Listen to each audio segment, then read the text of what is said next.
जय हिंद everyone, welcome again to the world of history. आज जो टॉपिक हम पढ़ने वाले हैं, it is one of the most interesting topics of ancient history. आज हम उत्तर भारत से दक्षिण भारत की ओर चलेंगे, नॉर्थ इंडिया से साउथ इंडिया की ओर चलेंगे। जो चीज़ें हम डे टू डे लाइफ में नहीं पढ़ते हैं या जिन चीज़ों से हम मुखातिब नहीं होते हैं रोज़मर्रा की ज़िंदगी में, वो हमेशा हमें ज़्यादा इंटरेस्ट पैदा करती हैं, ज़्यादा क्यूरोसिटी पैदा करती हैं। हमने अब तक इतिहास में नॉर्दर्न इंडिया के बारे में बहुत कुछ पढ़ा, वेरियस डायनेस्टीज, वेरियस किंगडम्स, बहुत सारे डिफरेंट रूलर्स, किंग्स के बारे में पढ़ा। हमने इकोनॉमी देखी, सोशल स्ट्रक्चर देखा, कल्चरल एक्सचेंजेस देखे। अब हम चलेंगे सदर्न इंडिया की तरफ। हम वहाँ पे देखेंगे कि किस तरह वहाँ पे इतिहास करवटें बदल रहा था। हम वहाँ पे देखेंगे कि सदर्न इंडिया की सिर्फ पॉलिटी, इकोनॉमी और लिटरेचर, आर्ट, कल्चर, ये सब कैसे डेवलप हो रहा था, द्रविडियन कल्चर क्या था। उसी क्रोनोलॉजी में हमारा आज का लेक्चर जो है वो है संगम एज। संगम एज को golden period of Tamil literature भी कहते हैं, और आज हम संगम एज के बारे में ही पढ़ेंगे। प्रीव्यू देख लेते हैं। पहले हम इंट्रोडक्शन लेंगे, then will move to historical context, फिर लिटरेरी कॉन्ट्रीब्यूशंस देखेंगे हम। संगम एज को जब हम golden age of Tamil literature कह रहे हैं, इस नाम से डिनोट कर रहे हैं, तो जाहिर सी बात है वहाँ पे बहुत सारा लिटरेचर लिखा गया होगा। तो क्या क्या लिटरेरी वर्क वहाँ पे हुए हैं, उस समय काल में हुए हैं, हम वो देखेंगे। Then we will move to themes in Sangam literature. Sangam काल में या संगम काल में लिखे गए लिटरेचर की थीम्स क्या थी, आखिर वो किन थीम्स पे बेस्ड थी। जो भी बुक्स लिखी गई, जो भी टेक्स्ट लिखे गए, उनकी थीम क्या थी, उनका फाउंडेशन क्या था, हम वो देखेंगे। Then we will move to the poetic forms. कुछ पोएम्स लिखी गई थी, उन पोएम्स का फॉर्म क्या था, स्टाइल क्या था, हम वो देखेंगे। Role of women. अब आपने हमेशा सुना होगा, जनरली भी आपने सुना होगा कि सदर्न पार्ट ऑफ इंडिया में मैट्रियार्कल सोसाइटी है। रोल ऑफ विमेन डोमिनेंट भी है, प्रोमिनेंट भी है। तो अब हम देखेंगे कि संगम एज में, संगम काल में, यानी कि प्राचीन दक्षिणी भारत में रोल ऑफ विमेन क्या था। Then we will move to cultural exchange. क्या कल्चर था और उसका एक्सचेंज कैसे होता था। Then we will move to influence on modern literature. जब ये समय काल लिटरेरी पॉइंट ऑफ व्यू से इतना इंपॉर्टेंट है, तो उस लिटरेचर का आज के ज़माने के लिटरेचर पे क्या असर पड़ा है, हम वो भी देखेंगे। Challenges in preservation. अब लिटरेचर तो लिख दिए गए, काफ़ी समय पहले लिखे गए, संगम एज आज का तो है नहीं, हम यहाँ प्राचीन इतिहास की बात कर रहे हैं। तो बहुत पहले लिखे गए लिटरेचर को प्रिजर्व करने के लिए, उनका संग्रहण करने के लिए क्या चैलेंजेस हम फेस कर रहे हैं और उन्हें कैसे हम टैकल कर रहे हैं, वो देखेंगे हम। फिर हम देखेंगे कंक्लूजन कि इस पूरे समय काल से हमने क्या कंक्लूड किया। So let's get into it. Introduction देख लेते हैं। Sangam age refers to ancient Tamil Nadu, ठीक है। तो period in ancient Tamil Nadu. Tamil Nadu में जो एंशिएंट पीरियड था, जो प्राचीन समय है तमिलनाडु के रीजन का, उसी को हम संगम एज के नाम से जानते हैं। It is characterized by cultural, literary and artistic advancements. तीन कौन से कीवर्ड्स देखे हमने, कल्चरल, लिटरेरी और आर्टिस्टिक, यानी कि कल्चर का एडवांसमेंट हो रहा है, लिटरेचर का एडवांसमेंट हो रहा है, साथ ही साथ आर्टिस्टिक वैल्यू का भी एडवांसमेंट हो रहा है, यानी आर्ट एंड आर्किटेक्चर का भी। इस समय काल को देख लेते हैं हम। संगम एज का टाइम पीरियड क्या है, 300 BCE to 300 CE। Now see the extent of time period. आप समय काल का वो देखें, विस्तार देखें, 300 BC से 300 CE तक, okay, from before Christ to Christ era. Some of the finest literary works यहाँ पे मिले हैं आपको। फाइनेस्ट लिटरेरी वर्क्स जो हैं, बहुत ही प्रोमिनेंट और बहुत ही कह सकते हो रिफाइंड जो साहित्यिक काम है, वो आपको संगम एज में देखने को मिलते हैं। And also it led the foundation for Tamil culture and language. Tamil as a language का फाउंडेशन संगम काल से ही पड़ता है, ठीक है। तमिल लैंग्वेज की जो प्रोमिनेंसी है, जो इन्फ्लुएंस है, जो उसकी पॉपुलैरिटी है, उसका फाउंडेशन, उसका बेस जो है, वो हम संगम एज में ही देख पाते हैं। यहीं से शुरू हो जाता है बेसिकली। हिस्टोरिकल कॉन्टेक्स्ट देख लेते हैं। Now look at this map. ये मैप आप देख पा रहे हैं, ये सदर्न इंडिया का मैप है और ये संगम काल का मैप है। संगम एज में सदर्न इंडिया किस तरह से दिखता था, ये उस चीज का मैप है। तीन मेजर किंगडम्स हैं जिनको हम नेक्स्ट पार्ट में पढ़ेंगे। अभी के लिए आप देखें, चोल आंध्र रीजन में, पांड्य जो है आपका नीचे तमिलनाडु वाले रीजन में है, एंड चेर केरला के रीजन में है, ठीक है। ये तीन प्रोमिनेंट साउथ इंडियन किंगडम्स हैं जिनके बारे में हम डिटेल में पढ़ेंगे। यहाँ याद रखने वाली और ध्यान देने वाली बात यह है कि संगम एज इन 3 किंगडम्स के टाइम पीरियड पे फ्लरिश कर रहा था, या वाइस वर्सा, ये तीनों किंगडम संगम एज में फ्लरिश कर रहे थे, ठीक है।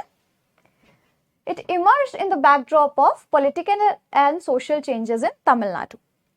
Now, when I'm saying Tamil Nadu, आप प्रोमिनेंट सेंटर तो तमिलनाडु मान सकते हैं, लेकिन सिर्फ तमिलनाडु का जो टेरिटोरियल एरिया है सिर्फ वहीं तक कन्फाइंड नहीं था संगम एज। हम देख रहे हैं आंध्रा में भी और केरला में भी, ठीक है। मेन सेंटर तमिलनाडु हो सकता है, but it was also expanded over Andhra region and Kerala region. और बैकड्रॉप क्या चल रहा था? पॉलिटिकल एंड सोशल चेंजेस का बैकड्रॉप था, ठीक है। पॉलिटिकल और सोशल चेंजेस हो रहे थे, राजनीतिक और सामाजिक बदलाव हो रहे थे संगम एज के दौरान। एस्टैब्लिशमेंट ऑफ डायनेस्टीज हम देखते हैं, चोल, चेर और पांड्य। अभी देखा हमने, ये 3 मेजर डायनेस्टीज हैं जिनका एस्टैब्लिशमेंट और फाउंडेशन ले हो रहा था, और इसी समय काल में वो आगे फ्लरिश भी करती हैं, अपने एडवांस स्टेज में भी जाती हैं। Conducive to cultural and literary pursuits. अब ये जो समय काल था वो एकदम कंड्यूसिव था। कंड्यूसिव मतलब कि ऑप्टिमम था, एकदम सूटेबल था किसके लिए? कल्चरल और लिटरेरी परस्यूट्स के लिए। कल्चरल और लिटरेरी परस्यूट्स के लिए जो भी चीज़ें चल रही थी, जो भी इस फील्ड में चीज़ें चल रही थी कल्चर में और लिटरेचर में, उस समय काल को एकदम कंड्यूसिव माना जाता है इसके एडवांसमेंट के लिए। Promoting trade and interaction with neighbouring regions. और क्या क्या प्रमोट हो रहा था इस एरा में? ट्रेड प्रमोट हो रहा था और इंटरनेशनल रिलेशंस भी प्रमोट हो रहे थे, या फिर इंट्रानेशनल रिलेशंस भी प्रमोट हो रहे थे। मतलब कि इनके आसपास के रीजन से भी ट्रेड हो रहा था, रिलेशंस एस्टैब्लिश थे, साथ ही साथ बाहरी राज्यों से भी, बाहरी रीजन से भी इनके रिश्ते एस्टैब्लिश्ड थे। अब हम देखेंगे लिटरेरी कॉन्ट्रीब्यूशंस को। हम यहाँ पे ये देखेंगे कि संगम एज को जब हम कह ही रहे हैं कि ये golden age of Tamil literature है, तो जाहिर सी बात है कि ज़्यादा एम्फेसिस, ज़्यादा फोकस लिटरेचर पे ही होगा। साहित्यिक जो काम हुए हैं इस काल में, उसी पे हमारा सबसे ज़्यादा ध्यान केंद्रित रहने वाला है। कुछ इम्पॉर्टेंट टेक्स्ट लिखे गए थे जिनकी वैल्यू मॉडर्न एरा तक है, जैसे कि तोल्कापियम या एथु थोकई, ठीक है। एथु थोकई या एट्टू तोकई, आप इसे किसी भी तरह प्रोनाउंस कर सकते हैं, एंड तोल्कापियम। ये 2 बहुत ही इंपॉर्टेंट लिटरेचर हैं, लेकिन सिर्फ यही 2 नहीं है, ये 2 एग्जाम्पल्स लिए हैं मैंने। Showcasing poetry and grammar. अब किन किन फील्ड्स में काम हो रहा था? साहित्यिक काम तो चल रहे थे, पर साहित्य की भी एक थीम होती है। आप जैसे नॉवेल्स पढ़ते हैं या स्टोरी बुक्स पढ़ते हैं, तो हर स्टोरी बुक की या हर नॉवेल की अपनी एक थीम होती है। संगम काल में लिखे गए साहित्यों की क्या थीम थी? पोएट्री थी, ग्रामर था, और ये रिफ्लेक्ट क्या करते थे? सोशल, पॉलिटिकल और फिलोसॉफिकल थॉट्स को। उस समय काल में जो भी सामाजिक, राजनीतिक और जो फिलोसॉफिकल यानी कि दार्शनिक जो थॉट्स चल रहे थे, जो आइडियोलॉजीज चल रही थी, उनको प्रमोट करते हैं, उनको रिफ्लेक्ट करते हैं कि कैसा सामाजिक ढांचा था, कैसा राजनीतिक ढांचा था, लोगों का दर्शन के प्रति क्या विचार था। ये सब चीजें संगम काल में लिखे गए लिटरेचर में रिफ्लेक्ट होती हैं। Sangam age is also known as golden period of Tamil literature. मैंने आपको बता दिया। Collection of odes, lyrics. ये जो संगम लिटरेचर है, जितना भी लिटरेचर लिखा गया है, साहित्य लिखा गया है, सिर्फ पोएम्स ही नहीं है उसमें, या सिर्फ ग्रामर्स ही नहीं है, कलेक्शन है ये। It is a mixture of, combination of various poems, prose, plays, various type of literary works. कोई एक सिंगल चीज नहीं है यहाँ पे, विच शोज कि Sangam age was so diversified in terms of literature. Some major works are Tolkappiyam, हमने देखा, इथु थोकई, पट्टू पाटू। Now pattu पाटू is collection of 10 poems. Okay, it is very prominent one, बहुत important भी है ये पट्टू पाटू। collection of 10 poems है। ऐसे ही वेरियस लिटरेचर लिखे गए हैं। आपको ये वर्ड बाय वर्ड याद नहीं करने हैं, you just need to go through them, आपको रीड करना है। ये वैसे भी सदर्न टर्म्स हैं, सदर्न इंडिया के टर्म्स हैं, तो आपको वैसे ही ये डिस्टिंक्ट लगेंगे, अलग से दिख जाएंगे, और आप इन्हें रिलेट कर पाएंगे कि ये संगम लिटरेचर से ही बिलोंग करते हैं, संगम लिटरेचर की ही बात की जा रही है। जब आपको क्वेश्चन भी आएगा ना, तो आप इन वर्ड्स को देख के घबराइए नहीं, आपको इन्हें वर्ड बाय वर्ड या लेटर बाय लेटर याद नहीं करना है। You just need to remember कि हमने ये चीज़ें संगम एज में पढ़ी थी, इस तरह के वर्ड्स हमने संगम एज में देखे थे, ठीक है। जब क्वेश्चन आएगा तो आप अपने आप को रिलेट कर सकेंगे।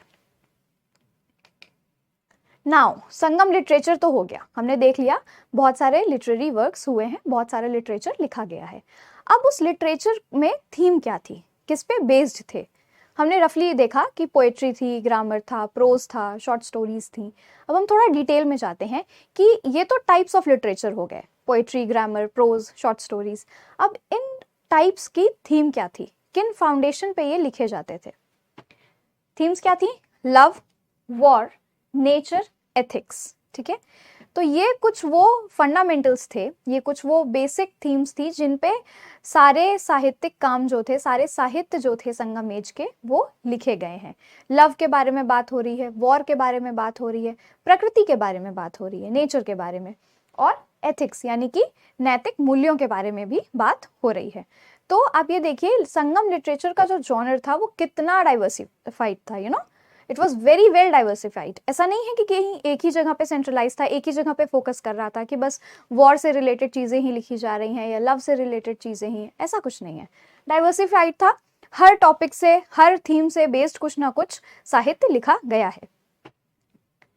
Using metaphors and imagery to convey deep emotions, metaphors और इमेजरी को भी यूज किया गया है प्रॉपर मैनर में। जो मनुष्य है, जो मानव जीवन के जो भावनाएं हैं, डीप इमोशंस हैं, उनको डिपिक्ट करने के लिए मेटाफर्स और इमेजरी को भी यूज किया गया है।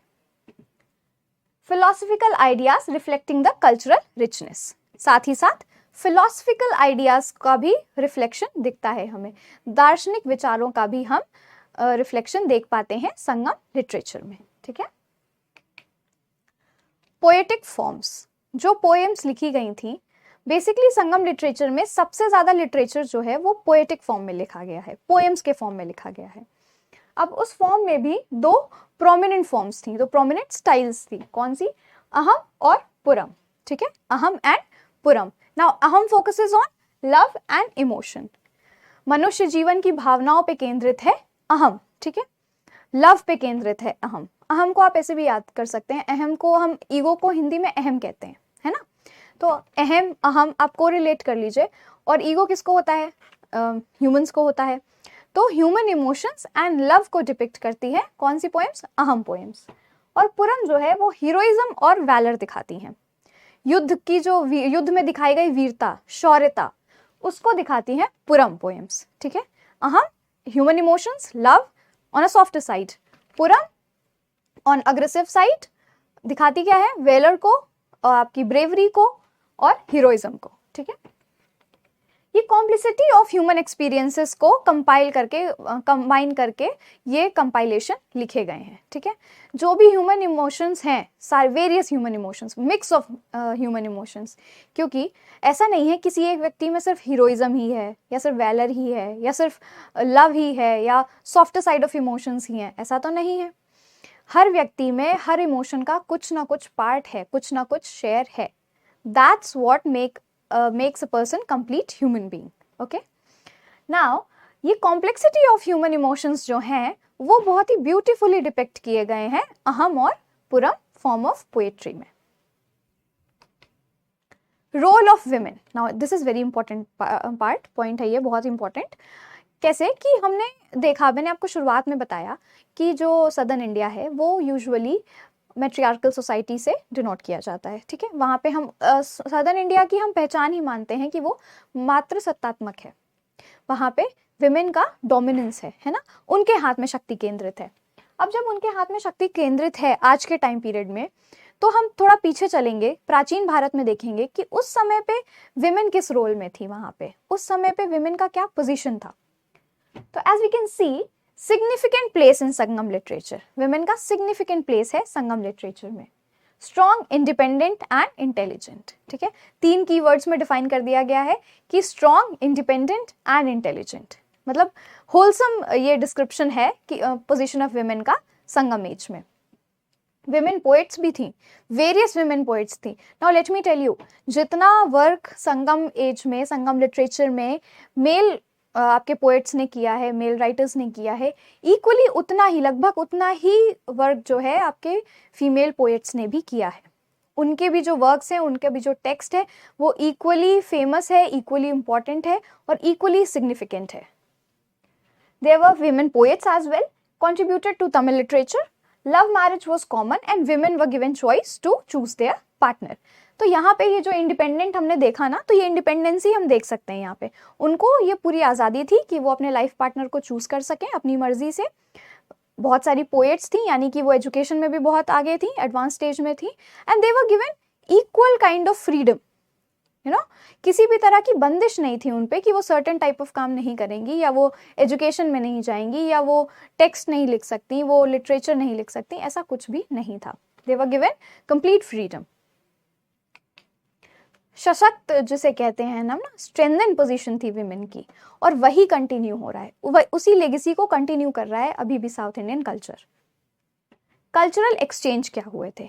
अब मैंने आपको बताया है कि जब जब इकोनॉमी स्ट्रांग होती है, कल्चर फ्लरिश करता है। ये मैंने आपको हर लेक्चर में बताया है कि जिस भी डायनेस्टी की, जिस भी किंगडम की इकोनॉमी स्ट्रांग है, मजबूत है, वो कल्चर ज़रूर फ्लरिश करेगा। आर्ट एंड आर्किटेक्चर में भी वो उतना ही डेवलप्ड होगा। अब संगम एज में जब हम कल्चरल एक्सचेंज देखते हैं, तो सदर्न इंडियन इकोनॉमी, जो 3 किंगडम्स हमने देखे, चोल, चेर और पांड्य, इनका जो डायनेस्टी था, इनका जो किंगडम था ना, वो बहुत ही अच्छे से स्टैब्लिश था, बहुत फ्लरिश भी कर रहा था। इन्होंने बहुत मजबूत राज्यों की स्थापना की थी, इनकी इकोनॉमी भी बहुत अच्छी थी, एडवांस स्टेज में थी, ट्रेड एंड कॉमर्स होते थे, बहुत विस्तार था इनके ट्रेड का, विस्तृत लेवल पे था इनका ट्रेड जो था, बाहर से भी ट्रेड हो रहा है और इंपोर्ट एक्सपोर्ट भी हो रहा है चीज़ों का। तो सिर्फ जब हम ट्रेड में इंडल्ज होते हैं ना, बाहरी दुनिया से जब हम इंपोर्ट एक्सपोर्ट में इंडल्ज होते हैं, तो सिर्फ चीज़ों का इंपोर्ट एक्सपोर्ट नहीं होता है, सिर्फ सामान का या वस्तुओं का व्यापार नहीं होता है, एक्सचेंज होता है वहाँ पे कल्चर का भी। कुछ कल्चरल एलिमेंट्स बाहरी दुनिया से हमारे पास आएंगे, बाहरी देशों से हमारे पास आएंगे, हमारे कुछ कल्चरल एलिमेंट्स यहाँ से बाहरी देशों में जाएंगे। ठीक है, अगर आप आज के टाइम पीरियड से रिलेट करना चाहें, तो जब ग्लोबलाइजेशन हुआ, जब ट्रेड एंड कॉमर्स बढ़ा, जब इंडिया ने इंपोर्ट एक्सपोर्ट करना शुरू किया, ग्लोबलाइजेशन के फेज में जब इंडिया आया, तो हम क्या देखते हैं कि हमने वेस्टर्न टाइप ऑफ क्लोथिंग अपनाना शुरू कर दिया। और आज के टाइम पे आप देखिए वेस्टर्न टाइप ऑफ क्लोथिंग कितना ज़्यादा पॉपुलर है इंडियन कल्चर में भी, her and even I think her part of country में। आप कोई भी कंट्री का पार्ट उठा लीजिए, कोई भी रीजन हो, कोई भी पार्ट हो, आपको वेस्टर्न टाइप ऑफ क्लोथिंग लोगों देख सकते हैं, लोग अडॉप्ट कर रहे हैं और बहुत वाइडर स्केल पे अडॉप्ट कर रहे हैं। तो ये एक एग्जाम्पल है कल्चरल एक्सचेंज का, हमने वेस्टर्न कल्चर से इस चीज़ को अपनाया है, अडॉप्ट किया है। उसी प्रकार संगम एज में भी रोमन और ग्रीस से हमारा ट्रेड होता था, रोम से और ग्रीस से ट्रेड होता था और बहुत ही फ्लरिशिंग ट्रेड था। उसी वजह से हम संगम एज में जो भी आर्किटेक्चर हुआ है, जो भी आर्ट फॉर्म्स हुई हैं, वहाँ पे हम रोमन और ग्रीक इन्फ्लुएंस भी देख सकते हैं। ओके, नाउ जो लिटरेचर संगम एज में लिखा गया, इतना पिछले समय में लिखा गया, इतने पुराने समय में लिखा गया, उसका इन्फ्लुएंस मॉडर्न लिटरेचर पे क्या है, हम वो देखते हैं। देखिए, साहित्य इतिहास जैसा ही है, उसका कोई समय काल नहीं है और ना ही उसका कोई डेडलाइन है कि इस समय के बाद ये खत्म हो जाएगा। साहित्य हमेशा रहता है, हमेशा जीवंत रहता है, बिल्कुल इतिहास की तरह। जो हमारे लिए आज है, कल वो इतिहास हो जाएगा। इसीलिए इतिहास कांस्टेंट है, हमेशा जीवंत रहेगा, हमेशा किसी ना किसी के लिए कुछ ना कुछ इतिहास रहेगा। आज हमारे लिए कुछ इतिहास है, आने वाली जनरेशन के लिए हम लोग इतिहास होंगे। ये आप कंपैरिजन कर सकते हैं, बड़ा रफ सा कंपैरिजन है ये हिस्ट्री और लिटरेचर में, कि ये दोनों ही जीवंत रहते हैं, इनका कोई डेडलाइन नहीं है, कोई एक्सपायरी डेट नहीं है। तो जो भी लिटरेचर उस समय लिखा गया, उसका क्या इन्फ्लुएंस है मॉडर्न टाइम में, हम वो देखते हैं। Influence of Sangam literature is evident in contemporary Tamil literature. Now, इस समय जो भी तमिल लिटरेचर लिखा जा रहा है या पिछले कुछ समय में लिखा गया है, उस पर हम मेजर इन्फ्लुएंस देख सकते हैं संगम लिटरेचर का। कुछ ना कुछ एलिमेंट्स तो उठाए ही गए हैं, वहाँ से राइटिंग स्टाइल ली गई है, वहाँ से इंस्पिरेशन ली गई है बेसिकली, कि कैसे लिटरेचर को रिफाइन करना है, कैसे उसे सिस्टमेटाइज्ड करना है, कैसे लिखना है। Inspiration from themes and styles of Sangam poetry. जो भी इंस्पिरेशन लिया गया है थीम से, जो हमने थीम्स डिस्कस की, लव, वॉर, नेचर, एथिक्स का, और जो भी स्टाइल ऑफ संगम पोएट्री है, कौन सी दो स्टाइल है, अहम और पुरम, तो उनसे बहुत ज़्यादा इंस्पिरेशन लेके आज के टाइम पीरियड में भी तमिल लिटरेचर लिखा जा रहा है। It is ensuring the rich cultural heritage of Sangam age. तो संगम एज का जो हेरिटेज है, वहाँ की जो कह सकते हैं आप वैभवता थी संगम एज में, उसको आज भी कंटिन्यू किया जा रहा है, उसे आज भी लिविंग स्टेट में रखा जा रहा है। वहाँ से इंस्पिरेशन लेके आज के जो टेक्स्ट लिखे जा रहे हैं उसी से वो हेरिटेज मेंटेन है और कंटिन्यू कर रहा है। नाउ चैलेंजेस क्या हैं उसको प्रिजर्व करने में? बहुत ज़्यादा समय बीत गया है संगम एज को, हमने देखा 300 BC टू 300 CE और आज हम 2024 में हैं, तो समय तो बहुत ज़्यादा बीत गया है। अब वो सब कुछ जो लिखा जा चुका है उसको प्रिजर्व कैसे किया जाए? बहुत कुछ तो मिसप्लेस हो चुका है, हमारे पास बहुत सारी चीज़ें नहीं हैं, हमें एविडेंस नहीं मिले हैं उस चीज़ के, हार्ड एविडेंस जो होते हैं, फिजिकल एविडेंस जो होते हैं वो नहीं मिले हैं, हार्ड कॉपीज़ अवेलेबल नहीं है उस चीज़ की। बट कुछ लिटरेचर की हार्ड कॉपीज़ अवेलेबल हैं, मैन्यूस्क्रिप्ट्स अवेलेबल हैं। Despite its significant, preservation of Sangam literature faces challenges.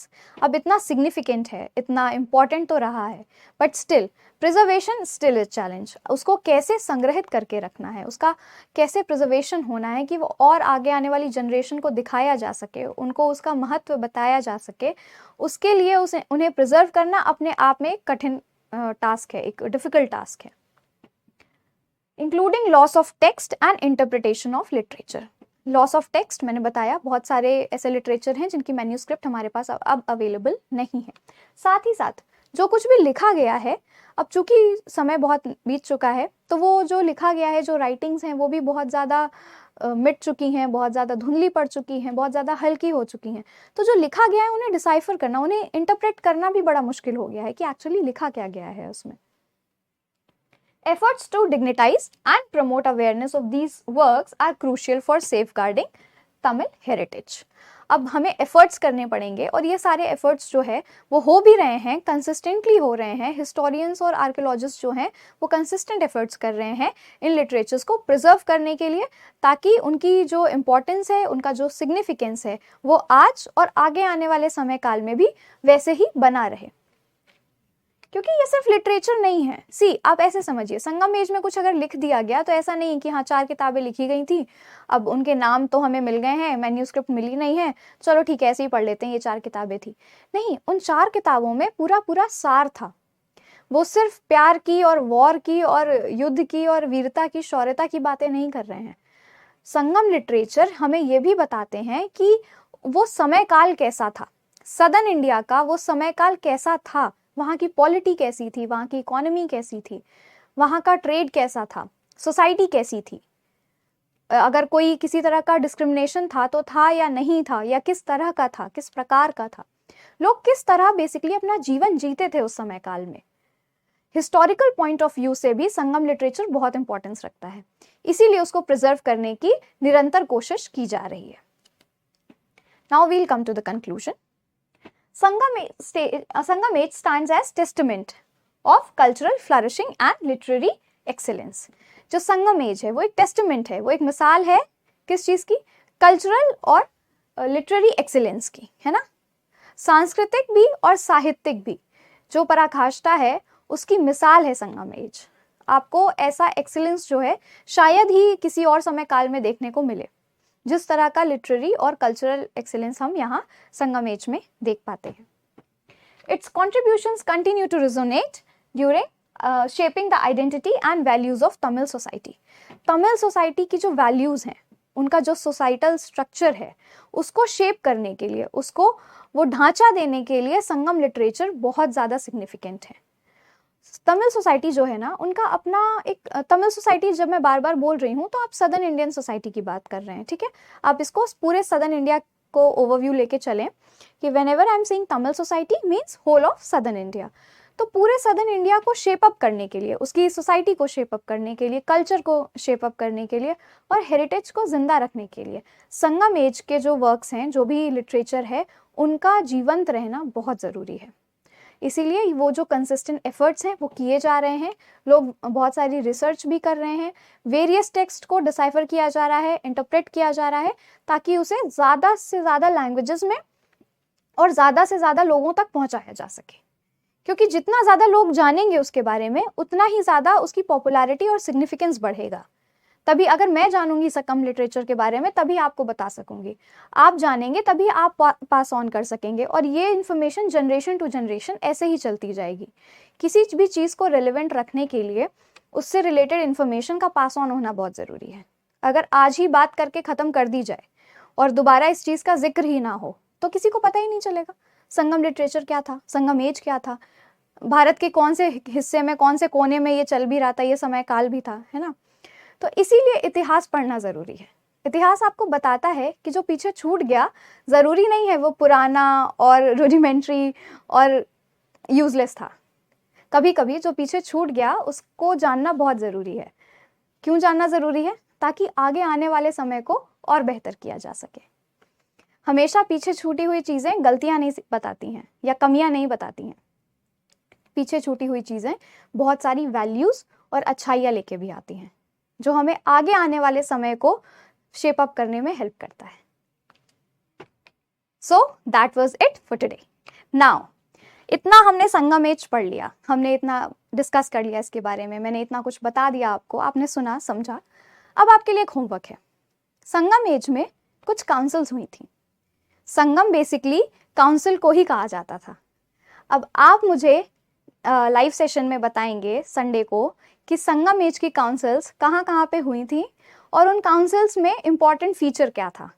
I will ask any one of you, मैं आप में से किसी एक से पूछूंगी कि आप मुझे बताएं, आप एक्सप्लेन करें वो संगम एज में हुई काउंसिल्स जो थी वो क्या थी, किस लिए ऑर्गेनाइज की गई थी और उनका ऑब्जेक्टिव क्या था, एंड रिजल्ट क्या हुआ।